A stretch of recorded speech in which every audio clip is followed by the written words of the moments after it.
And we're back. Thanks for watching. On today's video, we're going to show you how to pull this apart. So this can be quite tricky. You can break parts in there, and that's never good. So let's go through the process that I use now, which is pretty easy, but you do need to have some tooling. So one thing that's going to make your life a lot easier, and this is the method I use, is to get a hydraulic press with a jack on it. So what we're going to do now is we're going to set it up so we can press this off the shaft, and we'll show you what that looks like. Okay, so I've got my hydraulic press here. So all I'm going to do now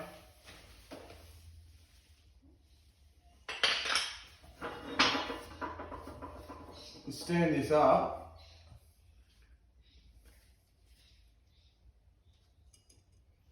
pop that in the middle, and I'll get as close as I can, so I've got as much surface area on this part here as possible.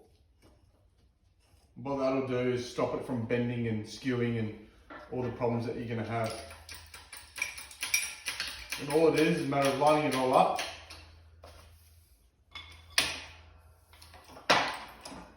Pressing it out. Really, really easy. And in this case, the bearing stayed inside there, which is the one we wanted to replace. So we'll go ahead and show you how to knock that out.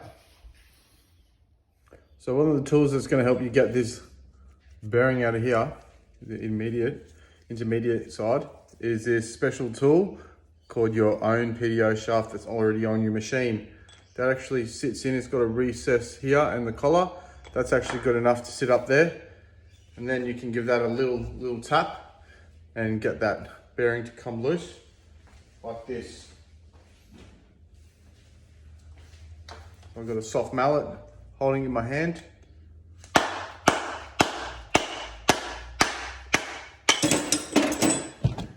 Knock, knock. Who's there? Bearing. I'll show you now the other way. So sometimes these come out with the bearing still on the shaft. I'll show you how to get that off now if this is how it's going to run for you. Okay, this could be the other option that you can see here. The bearing stuck on this piece. So sometimes you can put a puller on there to pull that off, but in most cases your fingers actually won't fit underneath there to grab. So this is what I do. You can pry it off with two pry bars here, okay? But the problem is you'll start bending things. So you need to hold it still. So what I like to do,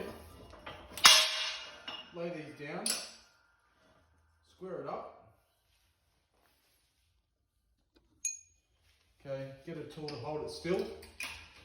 Just using the extension here at the moment. You can use whatever you want. I'm only doing this because I can't be bothered raising the